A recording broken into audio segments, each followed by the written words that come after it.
bagian daripada apa tadi wazidnahum huda atau bagian daripada petunjuk yang rasyid tadi itu akhirnya mereka ini disampaikan kepada sebuah gua yang istimewa. Tadi nggak sampai itu mereka tuh ya? Iya, karena kita nggak next. Oh iya. Ini kalau kita nggak next mereka doa lagi loh. Iya, makanya kita next aja. Oke, aku bilang jauh banget tadi aku nunggu sampainya nggak ada sampai. Ini sampai siang datang. Teman-teman jangan ini ilustrasi ya. Jelas ini bukan guanya. Itu kok tanamannya miring? Ya itu karena nggak dirawat, tukang kebunnya nggak ada. Itu tanaman apa tuh kayak gitu? Ya udahlah Stat. Mau kita bahas itu dulu. Ya itu loh tanamannya tuh, itu awkward loh. Loh, ya namanya di gua Sat. Dia bisa muncul dari mana aja. Kayaknya ini harusnya diginiin tuh kameranya. Ya, terus gua. Oke, di gua. Mereka akhirnya sampai kepada sebuah gua yang istimewa dan ternyata di sanalah Allah berikan petunjuk. Kayak gini loh benar-benar. Nah, abis kayak gini mereka juga gitu. Ini tanaman kenapa terus tidur gitu. Enggak ya, itu enggak jelas salah ya. Fadarabna ala adhanihim. Dan Allah menutup. Padahal doroba itu memukul. Ya, doroba itu tidak hanya memukul. Doroba itu adalah makna awalnya mengena.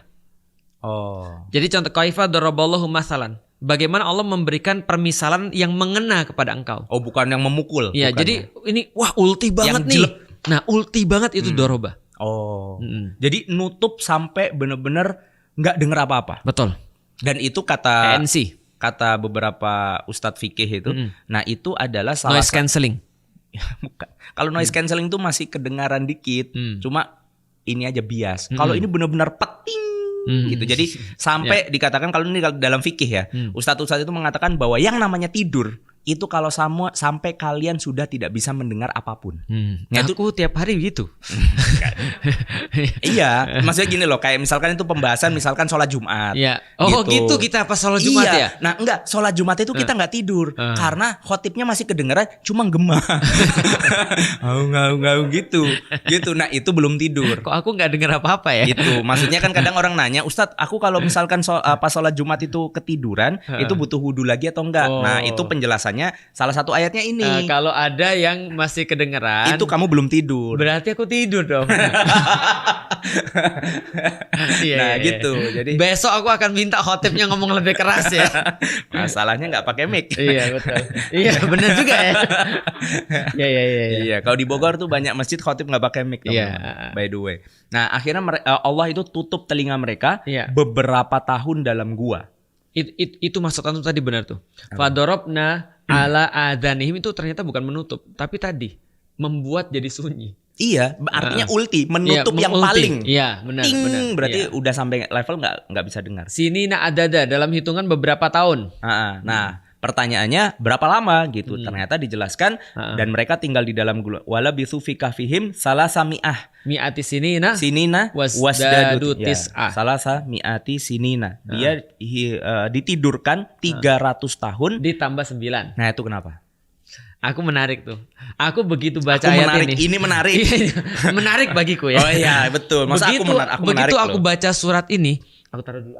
Begitu aku baca surat ini, itu aku langsung kepikir Masehi dan Hijriah. Dan aku bilang, ini kan teoriku ya. Kan aku kan sebagai orang Cina kan nggak asing dengan tahun Komariah kan. Dengan Komariah. Bulan. Karena orang Cina tuh ngitungnya juga gitu. Ngitungnya adalah kalau kata orang Cina puasa itu ngikutin bulan. Orang Cina ada puasa loh. Puasanya adalah Cu'i Seu. Nah, jadi yang pertama adalah muncul I itu 1, Seu itu adalah 15. Jadi hari pertama dan hari ke-15. Itu mereka puasa. Atau vegan mereka. Gitu kan. Nah, jadi aku 15-nya sama-sama purnama enggak? Sama-sama purnama. Oh gitu. Sama, karena mereka lihat bulan. Nah, begitu kemudian orang Cina kan punya Imlek. Imlek itu dikalibrasi setiap 4 tahun sekali. Oh iya. Kalau kita kan nggak kita kalibrasi. Jadi setiap tahun kita maju 11 hari. Ya kan ya? Karena tahun Syamsiah itu 365, tahun kita itu 355. Enggak dong, 54. 354. 54 ya, 354 seperempat atau sekian lah. Pokoknya maju 11 hari ya. Kalau setahun maju 11 hari, berarti kalau 100 tahun, 1 tahun maju 11 hari. Iya, 110 hari dong. 110 hari. Kalau 300 tahun. 110 kali 3. 330. 330 itu berapa tahun 330? Apanya? Enggak, sebentar. 110 11. Ulangin. Kalau setahun 11. Kalau setahun mundur 11 hari. Ya, kalau 100 tahun masa 110. Parah lu ah. Ya, Ustadz tadi bilang bener. Enggak, aku juga baru Iya, hitung. makanya. 1100. 1100 kali 3. 3.300. 3.300 bagi 365. 9 lah. Hah? 9 betul. Wasdadu tis'a. Enggak lah 9 lah. Iyalah, coba hitung. Nih. Coba. Ya. Coba. Ini HP yang ada AI-nya. naked truth ya. Naked truth ya. Iya. Mana? Sebentar. Ya. Ya.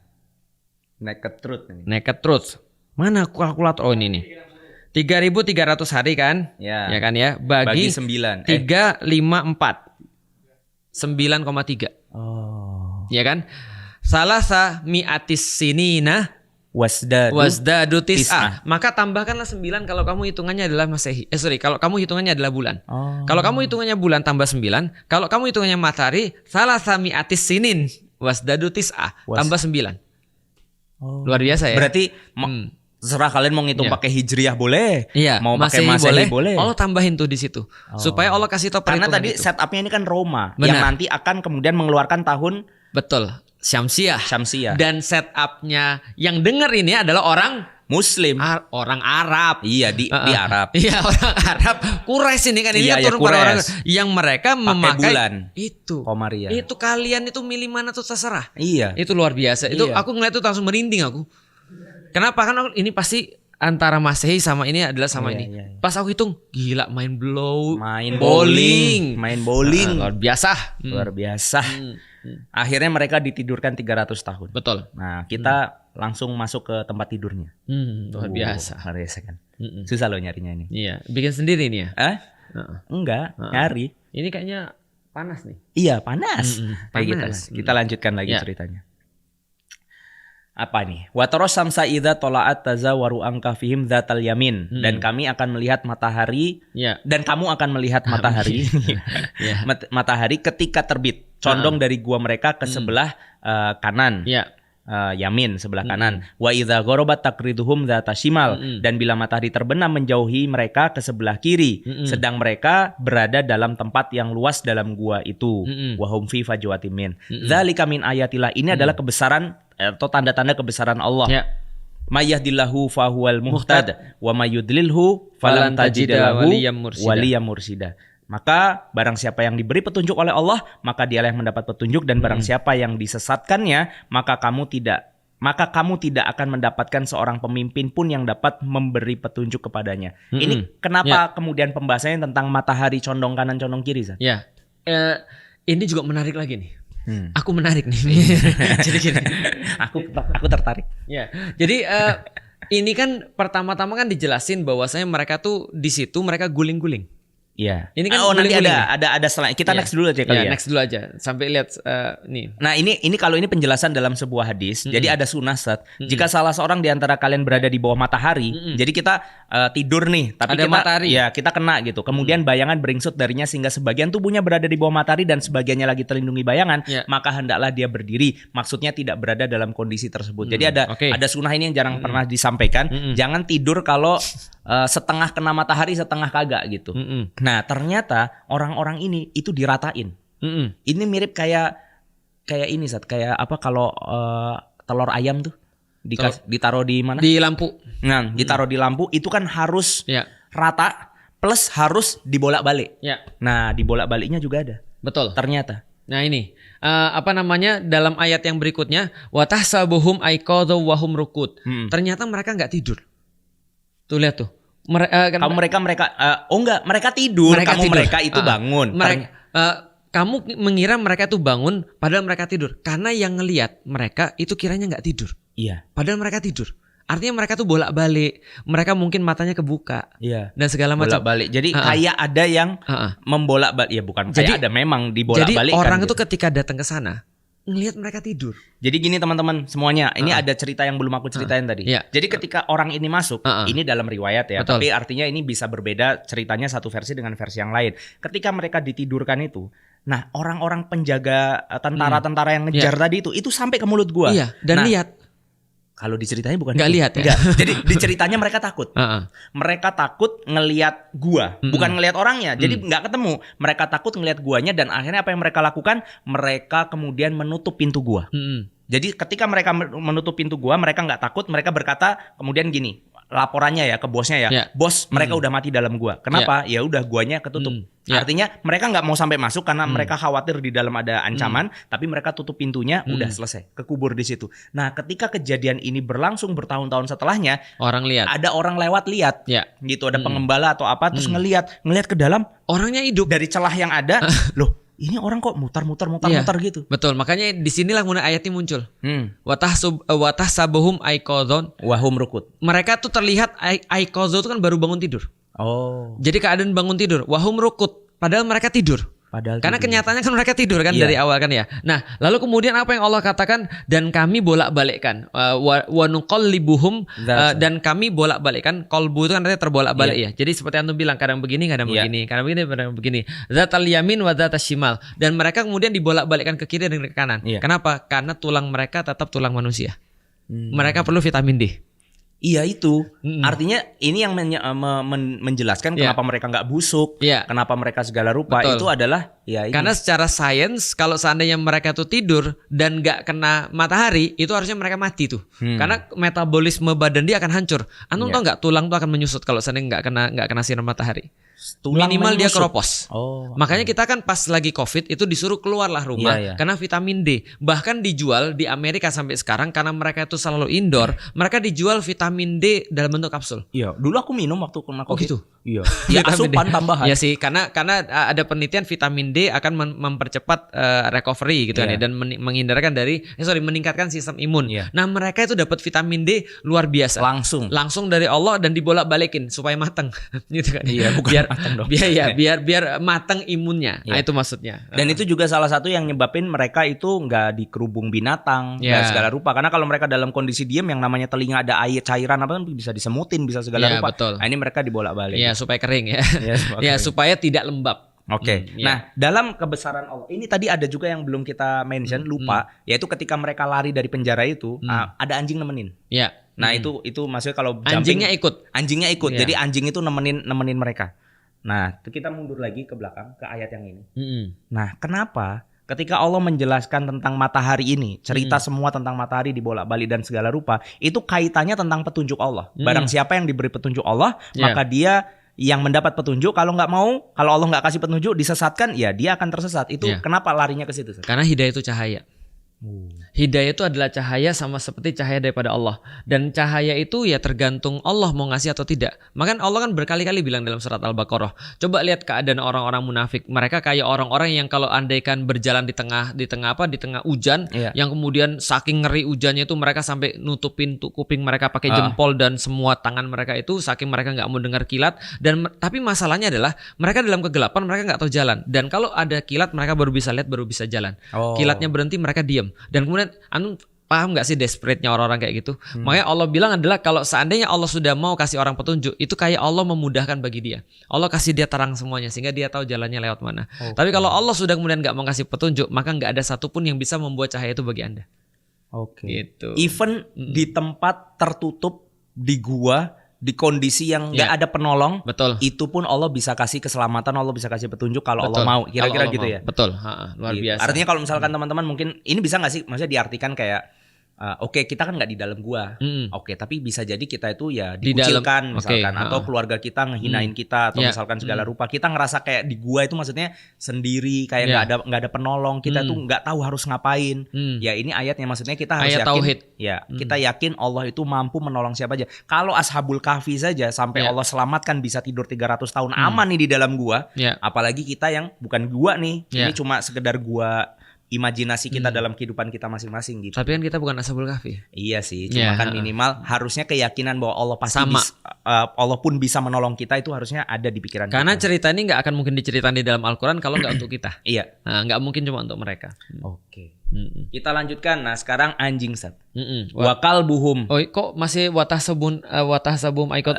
Lanjutan yang tengah. Wakal buhum basitung dhiro'a. Wakal buhum basitung dhiro'aihi bil wasid. Dan kemudian anjing mereka wakal buhum basitun. Basitun itu dia itu ini apa namanya?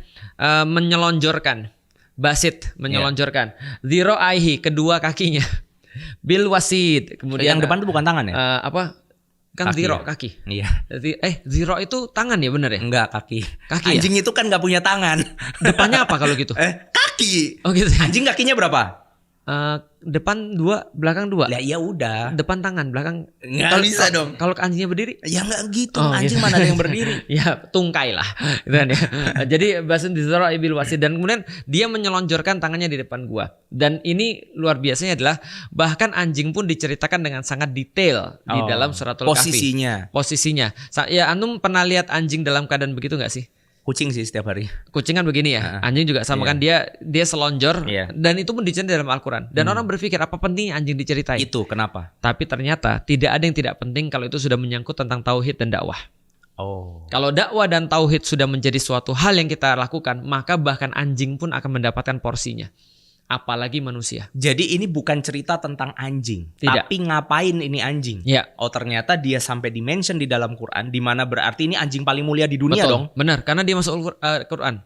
Iya, dia sampai dimention di dalam Al-Quran, itu tandanya bahwa semulia itulah ketika kita bisa membersamai dakwah, membersamai orang-orang yang berjuang dalam dakwah gitu. Ya betul. Jadi menyelonjorkan kakinya aja direkam. Kita ngapa-ngapain juga nggak pernah direkam di dalam Al-Quran. Iya. Nah artinya ya karena kita menemani orang dakwah atau tidak. Kalau menemani orang dakwah, maka anjing pun dapat porsinya, apalagi manusia. Berarti kalau zaman sekarang ya ustadz, ulama, bantuin mereka, betul. Gitu ya, memenuhi kebutuhan-kebutuhan dakwah mereka, nyupport mereka ya. Betul. Masya Allah. Luar biasa. Bukan berarti kita jadi anjing ya. Cuma maksudnya anjing aja dimuliakan lah, apalagi kalau manusia gitu mikirnya. Betul. Kan. Anjing aja dia. By the way, itu anjing kan bukan anjing sembarang anjing. Bukan anjing yang kayak anjing petarung gitu. Oh gitu. Artinya kalau seandainya pengawal tadi yang nyari mereka itu mau bunuh itu anjing, itu kan bisa aja. Tapi orang nggak mikir, aku tuh siapa? Aku kan nggak bisa. Enggak. Masalahnya bukan masalah bisa atau tidak, tapi mau atau tidak mau. Dan anjing itu mau, maka dia mendapatkan porsinya. Walaupun kita tidak bisa menyelesaikan tugas yang diberikan pada kita, kalau kita sudah mau, itu sudah sebuah hitungan tersendiri kepada Allah. Berarti anjing ini adalah ilustrasi atau penggambaran dari ya kelemahan, ketidakmampuan sebetulnya. Tapi dia mau. Tapi dia mau. Gitu. Luar biasa. Dan jika kamu menyaksikan mereka, tentulah kamu akan berpaling dari mereka dengan melarikan diri. Nah ini adalah cerita orang-orang yang lewat tadi. Pas ngeliat, wah edan ini kabur wae gitu. Maksudnya mereka khawatir ini apa magic atau apa segala rupa. Nah akhirnya orang-orang ini ditinggalkan sampai ya tadi tuh 300-an lebih tahun itu tadi. Oke, kita lanjutkan ceritanya. Ini adalah cerita ketika mereka bangun harusnya. Harusnya ya. Emang ada ayat yang lain. Ya. Nah, betul kan. Wa kadzalika ba'asnahum. Ya. Mereka dan kami membangunkan mereka, dan demikianlah kami membangunkan mereka liyatasaalu bainahum. Mereka bainahum di antara mereka liyatasaalu. Mereka bertanya-tanya. Yatasaalu itu artinya resiprokal. Asik, saling. Jadi mereka jadi, kembali menjadi tekotok gitu kan ya. Lalu kemudian mereka saling bertanya-tanya. Maksudnya ini ada orang saling bertanya-tanya tentang kebingungan mereka ya. Karena pasti bangunnya nggak enak. Bukan nggak enak sih, bangunnya beda banget sih. Iya, betul. Kita tidur 300 tahun. Betul. Ada cerita orang-orang yang pergi ke angkasa yang ditidurkan itu loh. Karena di situ kan nggak ada The Passenger. Iya, ya kayak gitu-gitu. Itu kan di sirogenik atau apa gitu, dikasih es tuh. Pas bangun kan nggak enak tuh. Nah tapi kalau ini kan nggak pakai es. Di Passenger di kapsul sih. Iya di kapsul terus dikasih es kan, supaya memperlambat metabolisme. Lah kalau ini khusus dikasih matahari malah metabolisme bukan lambat tapi berhenti.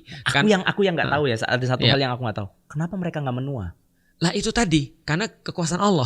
Kalau sirogen ini kan cuma bisa memperlambat kan. Kalau ini berhenti metabolismenya. Tapi bisa kemudian bolak-balik. Ya udahlah ya. Kalau enggak kita enggak bicara kekuasaan Allah ya. Iya. Mungkin nanti aku yakin mungkin ilmu nanti pengetahuan akan ditemukan. Akan sampai di situ. Berarti ada orang bisa awet muda dong. Bisa jadi. Tapi kita nggak tahu. Kemarin dokter satu sahabat kita yang kita suka ngaji itu, dokter itu bilang, saya ini sampai sudah ada di tengah penelitian yang bisa itu tadi auto aging itu sudah masuk ke versi keberapa yang metabolisme bisa diperlambat. Iya, cuma waktu itu aku jawabnya gini, mungkin bisa awet muda, tapi tetap umurnya 60 tahun karena segelnya di hadis Rasulullah kan. Benar. Bahwa umat Rasulullah itu dicukupkan umurnya 60 tahun. Jadi mungkin cuma sampai 60 aja dok awet mudanya. Ya, tiba-tiba masih muda mati gitu ya. Bentuknya masih muda tetap mati gitu ya. Karena nanti di surga kan dikembalikan lagi. Dalam kondisi muda. Nah, artinya ini adalah mereka liyatasaalu bainahum qala qailu minhum, dan berkata seseorang yang di antara mereka ya. Kam labistum, dan berapa lama kita tidur nih? Iya, qalu labisna yauman. Ada yang berkata mereka kita itu tidur sekitar sehari. yauman au ba'du yaum, atau cuma setengah hari. Gitu kan ya. Qalu rabbukum a'lamu bima labistum, dan berkata kemudian mereka maksudnya saling berkata ya. Kayaknya kayak gitu. Kayaknya Allah lebih tahu deh. Dan ini perkataan penting. Qalu rabbukum ini yang a'lam. menghentikan perbincangan mereka. Dan ini ada banyak di dalam suratul Kahfi. Kata-kata rabbukum a'lam ini banyak. Allah lebih tahu itu banyak, atau Allah yang paling tahu itu banyak. Ada 4. Apa? Diulang di dalam Al-Quran kalimat kayak gitu. Bukan di dalam Al-Quran, dalam suratul Kahfi aja ada 4. Kenapa ada 4? Karena maksimal 4. Bukan. Salah. Karena ada 4 cerita yang membingungkan. Ingat baik-baik, dari awal ini adalah senjata bagi orang-orang confusing. Karena Dajjal nanti lawannya adalah punya satu senjata adalah confusing gitu kan ya. Lalu kemudian untuk melawan confusing itu kita diajarin dalam 4 cerita di dalam suratul Kahfi itu. Pertama suratul Kahfi, kedua pemilik 2 kebun, yang ketiga adalah Musa dan Khidir, 4 adalah Zulkarnain. 4 ini menyimpan banyak sekali pertanyaan. Dan Allah katakan Rabbukum a'lam, Allah lebih tahu. Di dalam ini bima labistum, tentang berapa lama kalian ditidurkan. Fab'atsu ahadakum biwarikikum hadhihi ilal Madinah. Dan kemudian utuslah kemudian salah seorang di antara kita yang paling kita percaya kepada kota. Jadi artinya gini. Intinya mereka sadar mereka lapar. Iya, jadi ada satu orang, kalian ngomong apa sih? Gitu kan ya. Udah fokus. Apa fokusnya? Lapar. Lapar. Gitu kan ya. Bayangin, antum pernah nggak tidur lama? Berapa jam? Ya kayak 12 jam. Aku 12 jam ya? Kenapa antum tidur 12 jam? 12 enggak sih, 10 jam. 10 ya? 10. Aku pernah tidur literally hampir sekitar 10 jam. Karena abis mau pingsan, capek banget rasanya, terus tidur. Pas bangun, itu aku makan, seumur-umurku makan, itu yang paling banyak. Serius. Jadi lapar banget. Apalagi mereka 300 tahun. Laparnya kayak apa? Udahlah, kalian bahas apa sih? Ini zaman siapa? Ini kita di mana? Ini sudah kayak apa? Berapa lama kita tidur? Lapar. Tapi di pikiran mereka ya paling banter 2 hari kali, 3 hari. Satu atau setengah hari. Gitu kan ya. Lalu kemudian ilal Madinah falyanzur ayyuha aska ta'aman. Jadi kemudian ayo coba kita cari, kita percayakan di antara kita untuk cari makanan. Falyatikum birizqim minhu waliyatalataf. Lalu kemudian hendaklah dia dan dia lihat manakah makanan yang lebih maka baik. suruhlah seorang di antara kamu untuk pergi ke kota Madinah dengan membawa uang perakmu ini. Lalu kemudian hendaklah dia lihat makanan mana yang lebih bagus gitu kan ya. Askato aman, dan hendaklah dia membawa makanan itu untuk kamu. Rizqim minhu waliyatalataf, dan dia harus latif, harus berlemah lembut. Maksudnya gini. Waliyatalataf tuh gini, bro, ini untuk jaga-jaga ya. Kita nggak tahu kita di mana. Ayo duit kita kumpulin dulu. Salah satu pergi yang paling tidak mencurigakan. Jadi kamu jangan tanya orang. Ingat ya kalau kita buronan gitu kira-kira. Iya betul. Ingat kita tuh lagi dicari orang. Pokoknya jangan mencurigakan. Iya. Waliyatalataf wala yus'iranna bikum ahada, dan jangan sampai kamu itu menceritakan keadaan kita tentang ini sedikit pun. Tapi ternyata kan di dalam ceritanya kita sudah tahu. Iya kan, mereka ke pasar nih. Dia bawa duit. Iya, dan mereka sebenarnya bukan mereka ya, salah satu di antara mereka sebenarnya udah mulai kayak kok beda sih gitu. Mereka tahu ini tempat yang sama gitu ya. Mereka tahu juga jalan ke pasarnya, tapi kondisinya sudah sangat berubah kan, udah 300 tahun kan. Pas mau beli, pas mau bayar, lo gitu orang. Ini duit apa? Kayak orang zaman sekarang beli kok ada monyetnya. Iya gitu. Betul. Kok ini duit apa? Kok kamu pegang apa ini? Karena denari itu kan denari itu mata uang Romawi. Denari. Darohim itu kan dari kata dirham, itu dari bahasa Persia. Maka Romawi dan Persia waktu itu yang tengah-tengah adalah Islam, dinar dan dirham ya diambil dari situ bahasanya. Denari itu dicetak berdasarkan raja. Setiap ganti raja. Iya, antum bayangin 300 tahun. Oh, mirip juga kalau sekarang gitu kan? Iya, betul. Setiap raja ada. Iya, ada dinar dan dirhamnya kan gitu kan ya. Nah, antum bayangin dia pas ngeliat siapa ini orang ini? Iya. gitu kan dia baca tadi siapa Diogenes atau siapa? Ini masih zaman orde lama ini. Iya, bukan orde lama lagi. Iya. Zaman kesultanan kalau kita. Mojopahit. 300 tahun loh. Iya. Kita 2000 berarti tahun 1600-an zamannya Diponegoro. Iya. Coba bayangin. Jadi orang dengan style di zaman Diponegoro itu jalan-jalan di mall. Iya, itu bajunya aja udah buat orang stres tuh.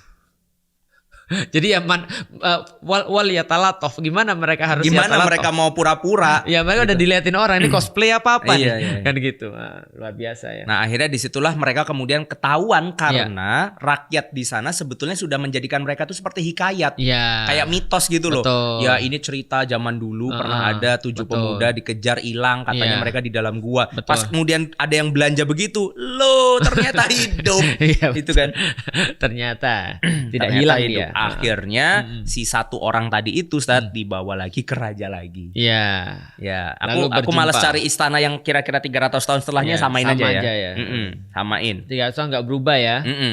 Samain. Nah, akhirnya si raja itu kemudian minta diantarkan kemudian ke gua tadi. Iya. Nah, kita lihat dulu ayatnya nih ayat. Dan sudah berubah ya? Berubah. Jelas ini bukan Dikianus atau Diogenes yang tadi. Iya. Gitu. Oke, wa kadzalika atsarna alaihim liya'lamu anna wa'dallahi haqqo.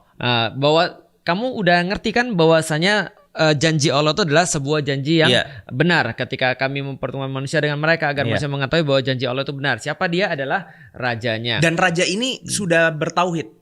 Ya, sudah maksudnya mereka sudah ketika mereka pergi keadaannya berubah total, rajanya sudah bertauhid kepada Allah. Wa anna sa'ata la raiba fiha, dan bahwasanya ada hari yang tidak ada keraguan di dalamnya, yakni adalah hari kiamat. Idz yatanaza'una bainahum amrahum, ketika itu mereka yatanaza'un, mereka saling berselisih ya dengan orang-orang dengan urusan-urusan mereka, bahkan dengan keluarga. Faqalubnu alaihim bunyana, dan kemudian orang-orang itu berkata, dirikan sebuah bangunan di atas gua mereka, mereka membangun di atas mana tadi? Faqalubnu alaihim bunyana rabbuhum a'lamu bihim. Tuh satu lagi. Yang kedua, rabbuhum a'lamu bihim, dan Allah lebih tahu dengan keadaan di mana tempat itu. Karena orang-orang sampai sekarang masih nanya loh. Yordan punya. Iya, karena ya indikasinya cuma satu, ada gua, di atasnya ada bangunan, atau masjid atau tempat beribadah. Turki punya, Yordan Mesir kayaknya punya juga. Nah, jadi kita nggak tahu ya. Makanya dikatakan rabbuhum a'lamu bihim. Qala alladzina ghalabu ala amrihim lanattakhidha alaihim masjida. Maka kemudian orang-orang yang berkuasa atas urusan mereka, yaitu adalah para raja, berkata, "Yuk kita coba mendirikan rumah peribadatan di atasnya supaya menjadi sebuah pengingat bagi orang-orang." Gitu. Jadi kalau di dalam versi cerita salah satu ustadz yang aku dengerin itu, jadi ceritanya ketika satu orang ini dihadapkan kepada raja, mereka minta diantar ke gua.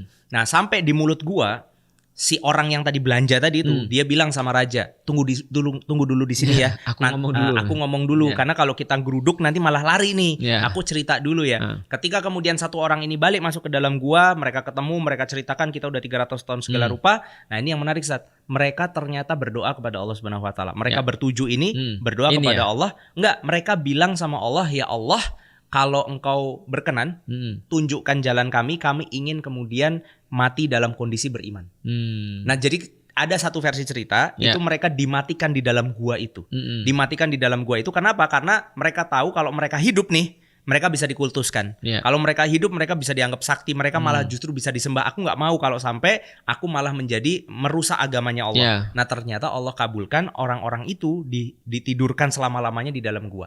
Nah, ketika kemudian raja itu nunggu kok lama banget, gitu kan? Nah, akhirnya masuk. Ternyata pas masuk ke dalam, mereka sudah ada dalam kondisi meninggal. Baru kalimatnya itu, ya sudah kalau gitu kita tahu bahwa ternyata Allah itu maha segala-galanya. Makanya kalimatnya adalah, kalau kemudian Allah itu bisa menidurkan, membangunkan dalam 300 tahun, kemudian sekarang Allah bisa mematikan dengan kondisi sesempurna ini, maka akhirat itu benar. Maka kalimatnya kan gitu, kedatangan hari kiamat, tidak ada keraguan, ketika di akhirat pun kita juga akan demikian. Nah, kemudian baru cerita, yaudah yuk kita kuburkan mereka dengan baik, kemudian dibangunkan tempat sujud di atasnya. Gitu, luar biasa. Cerita. Happy ending ya berarti ya? Happy ending. Padahal baru 2 tuh, Rabbukum a'lamu. Oh, baru 2 Rabbukum a'lam ya. Masih ada yang lain. Allah yang lebih tahu. Masya Allah. Ini adalah cerita teman-teman tentang Ashabul Kahfi. Dan ini ada post credit. Biasa kalau di Marvel kan ada post creditnya ya. Jadi ada cerita menarik tentang Ashabul Kahfi ini. Sebetulnya yang penting itu apa toh dari cerita ini? Nah, karena ada ayatnya. Ayat yang menjelaskan tentang orang-orang yang nanti berarti di masa-masa setelahnya ketika ngobrolin Al-Kahfi ini dia nggak ngomongin sesuatu yang esensial. Jadi ketika kemudian ini ada kalimatnya nih. Saya kuluna salah satu robiuhum kalbuhum. Nanti ada orang nih di kemudian hari nih yang mengatakan jumlah mereka berapa ya? Gitu. Kemudian ada yang bilang kayaknya 3. Terus yang keempat anjingnya. Oh enggak 5. Wa yakuluna khamsah sadisuhum kalbuhum. Mereka itu berlima. Berarti yang keenam adalah anjingnya. Sebagian bilang lagi enggak, kayaknya mereka itu berapa tuh? 7. Rajman bil ghaib sebagai terkaan terhadap barang-barang yang mereka enggak ngerti. Nah, Rabbukum a'lam itu yang ketiga. Iya. Nah, jadi kemudian akhirnya di sana dikatakan wa yakuluna kok saata wa yakuluna kayaknya coba wa yakuluna wa yakuluna sab'atun. Oh iya itu kurang sab'atun ya. Wasaminuhum kalbuhum. Wah, ini merubah-rubah ayat-ayat Al-Qur'an. Enggak gitu dong, enggak sengaja dong. Sab'atun ada yang berkata yang terakhir 7 dan kemudian yang ke-8 adalah anjingnya. Baru kemudian Rabbi a'lam. Berkata lagi Allah lebih tahu. Nah, makanya ini kita diajarkan untuk fokus dalam masa-masa yang confusing. Gitu. Allah lebih tahu gitu. Tuhan lebih mengetahui jumlah mereka. Tidak ada orang yang mengetahui bilangan mereka kecuali sangat sedikit. Karena yang nanya tadi bilang kalau misalnya dia tahu berarti dia nabi. Yaitu adalah bahwasanya Rasulullah ini harusnya nggak tahu nih. Nah, kecuali sedikit. Nah, termasuk yang tahu adalah Allah tentunya yang Allah kasih tahu pada mereka. Apa-Artinya ini hebatnya Allah ketika menceritakan suratul Kahfi kepada Rasulullah. Betul. Ada juga hal-hal yang Allah itu nggak jelaskan secara apa ya istilahnya secara clear sehingga ini kemudian menjadi makar untuk Yahudi yang ingin menjebak orang-orang Quraisy tadi atau Rasulullah tadi. Fala tumari fihim, jangan engkau ajak berkeras dengan mereka illa mira'an zahira, kecuali kemudian pertengkaran yang biasa saja. Maksudnya udah jangan pentingkan itu. Jadi jangan terjebak pada pranknya mereka gitu kan ya. Lalu kemudian wala tastafti fihim minhum ahada. Dan jangan pula kemudian menanyakan tentang pemuda-pemuda kepada seorang pun di antara mereka. Berarti apa Ustaz kalau kita lagi ngomong tentang Ashabul Kahfi ini kita bisa ngambil poin-poin hikmah ibrohnya tuh apa aja? Dari segi Dajjal. Iya, dari segi Dajjal. Itu adalah tadi yang paling penting adalah fokus pada apa yang kita inginkan, bukan kita itu terdistract dengan segala sesuatu selain itu. Ini penting banget karena nanti ini baru yang pertama nih Ashabul Kahfi. Tapi Ashabul Kahfi aja udah 4 kali kata-kata Rabbi a'lam, ada yang berkata Rabbukum a'lam dan segala macam. Tapi yang jelas adalah semuanya Allah lebih tahu. Jadi dalam perkara-perkara kita tuh harus tahu bahwa ini penting atau enggak sih kita bahas. Karena banyak orang yang terdistract membahas perkara-perkara yang enggak penting dan lupa tentang fokusnya. Seperti ketika ada orang ngasih seminar bagaimana dia sukses dalam umur 25 tahun memiliki harta 10 triliun misalnya.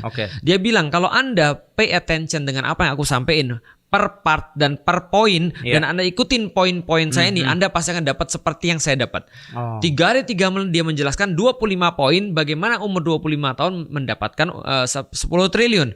Lalu kemudian ketika di akhir acara 3 hari berturut-turut dia bilang silakan kalau ada yang bertanya. Maka ada yang nanya, mohon maaf saya mau nanya, ukuran sepatumu berapa ya? Itu pasti bikin marah tuh. Bikin ngamuk. Kenapa? Aku udah ngajarin 3 hari lama banget. Ternyata fokusmu kok kepada sepatu. Harusnya kamu fokus pada materi ini. Sama kayak misalkan kalau aku bikin kelas tuh di Ngefas Ngeslo yang sesi akidah. Sesi akidah itu kan tujuannya adalah untuk memahami Tuhan itu ada atau enggak? Betul. Kalau ada, Tuhannya siapa? Sampai di situ sebetulnya yang selesai. Penting. Ketika kita sudah tahu bahwa Tuhan itu adalah Allah, la ilaha illallah, maka fokus berikutnya adalah petunjuknya apa, kan begitu. Tapi banyak orang yang kemudian ya kayak gitulah. Kira-kira kalau gitu ceritanya Big Bang itu gimana ya prosesnya? Misalnya contoh gitu. Atau dinosaurus sama Nabi Adam kira-kira duluan mana ya? Nah, ini adalah bagian-bagian pertanyaan yang kamu tuh mau lari kemana kalau ini diteruskan gitu kan. Kita udah tahu bahwa pencipta itu ada dan dia adalah Allah. Kalau Allah harus menjelaskan semuanya, Allah juga sudah kasih tahu seandainya pohon pohon-pohon dijadikan pena, kemudian lautan di dijadikan surat, ya. tinta, dan kamu kemudian tulis kemudian itu, maka nggak akan pernah cukup. Bahkan ketika ditatangkan dengan yang semisal, gampangnya udah kekuras nih, penuh lagi lautnya, kemudian dituliskan lagi. Ilmu Allah itu lebih daripada apapun, makanya kita nggak perlu tahu itu semua. Sudah dicakupkan dalam 6.236 ayat atau 114 surat ini sudah bagus nih. Kata orang, knowledge is like a map. Sesungguhnya pengetahuan itu seperti peta. Kita nggak memerlukan semua knowledge. Yang kita perlukan adalah direction. Dari titik yang satu kepada titik yang lain.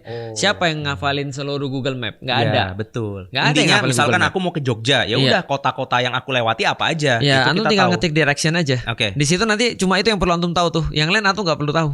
Gampangnya kalau di Maps itu ketika kita ketik surga, maka Al-Quran ini turun. Iya, betul. Ya sudah, berarti ini yang penting. Kalau kamu mau ke surga, perkara nanti di Jombang ada apa, di Wonogiri ketemu apa ya. Berapa orang? 3, 5, atau 7? 3 orang, 5 orang, atau 7 orang, nggak ngaruh. Karena yang penting kita tahu mereka kesana untuk apa, mereka dapat apa, seperti apa mereka ditolong Allah, dan seperti apa mereka dibangkitkan, dan seperti apa mereka kemudian pergi dari dunia dan seterusnya. Artinya di situ kekuasaan Allah yang harusnya kemudian kita mention kan. Masalahnya ada yang bahas juga. Ini anjingnya warna apa? Bulldog atau jenisnya bulgogi. Jenis apa? Betul. Gitu kan ya. Apakah jenis German Shepherd atau jenis misalnya apa gitu misalnya. Atau Jawa Selepet. Iya, misalnya apapun lah. Ini yang mana nih bentuknya nih, dan seperti apa kemudian guanya, dan yang mana guanya bagi aku nggak penting. Makanya aku secara pribadi aku nggak ambil pusing tentang guanya yang mana, karena guanya yang mana itu bukan itu yang diinginkan oleh Allah. Yang diinginkan oleh Allah adalah jadilah kalian seperti Ashabul Kahfi. Gitu. Orang yang teguh di atas kebenaran. Orang yang berani menghadapi apapun selama dia yakin sama Allah. Betul. Orang yang meminta sesuatu dan memasrahkan petunjuknya kepada Allah. Dan juga beruhuwah. Beruhuwah di antara mereka. Dan juga makan. Itu penting. Itu penting. Jangan salah ya. Itu liyatasa alu bainahum. Mereka saling bertanya, saling mempersoalkan di antara mereka dengan pertanyaan-pertanyaan sampai ada yang menghentikan mereka. Sudah. Makan dulu aja. Ternyata makan itu adalah satu poin yang mereveal semuanya. Jadi ibaratnya gini loh, ini ada distract nih. Balik dulu lah, makan. Nah itu baru lanjut tuh timelinenya tuh. Itu apa ini kiasnya kalau di keseharian atau problematika zaman now? Makan tuh penting. Iya tahu, nggak makan tuh modiar kita. Iya, betul. Kita tuh tahu. Betul. Cuma maksudnya dalam kasuistik tadi ada keributan atau apa? Itu kata Allah, fokus. Kita ini one at a time. Satu baru yang lain. Misalnya jangan nih, semua jadi satu. Contoh nih, ada masyarakat demo, gitu harusnya ditemuin, makan, ngobrol. Jangan malah kabur. Jangan malah ngerayain ulang tahun. Iya, makan. Jangan asam sulfat. Iya. Itu. Makan gratis. Tapi bohong. Ya enggak lah ya. Ya, pokoknya makan tuh penting. Banyak hal di dalam Al-Qur'an makan tuh menjadi sesuatu yang penting dan menjadi sesuatu yang mereveal yang lain. Jangan-jangan itu program kerjanya dari Suratul Kahfi. Betul juga. Makan. Karena kemarin ketika ada yang ribut, makan nasi goreng, jadi bareng. Itu dia. Ya tolong ya dipotong ini. Ya, kalian tahu lah ya apa yang penting dari podcast kita hari ini. Gak ada. Itu aja kayaknya. Terima kasih banyak sudah nonton. Dan ini baru satu kisah. Dan ini akan reveal. Jadi menariknya Suratul Kahfi, dia nggak terpisah satu sama lain. Begitu kemudian ada kata-kata Rabbana atina min ladunka rahmah wa hayyi lana min amrina rasyada fawajada abdam min ibadina atainahu rahmah min indina wa 'allamnahu min ladunna ilma. Lalu kemudian ketika kemudian Nabi Musa itu kemudian ketemu dengan Khidir, dikatakan siapa Khidir itu adalah hamba Allah yang diberikan rahmah. Ingat tadi Rabbana atina min ladunka rahmah. Benang merahnya situ. Musa pengen rosyad juga. Ketika dia ketemu rosyad dengan orang yang punya rahmah. Baru kemudian Musa minta rosyada. Nyambung. Artinya di kisah-kisah itu ya. Yang awal-awal, alhamdulillahilladzi anzala ala abdihil kitaba walam yaj'al lahu iwaja. Di terakhirnya diterangkan bahwa Quran itu memang benar-benar firm dan Quran itu enggak ada tandingan. Awal-awalnya dijelaskan tauhid, yang di akhir dijelaskan tauhid.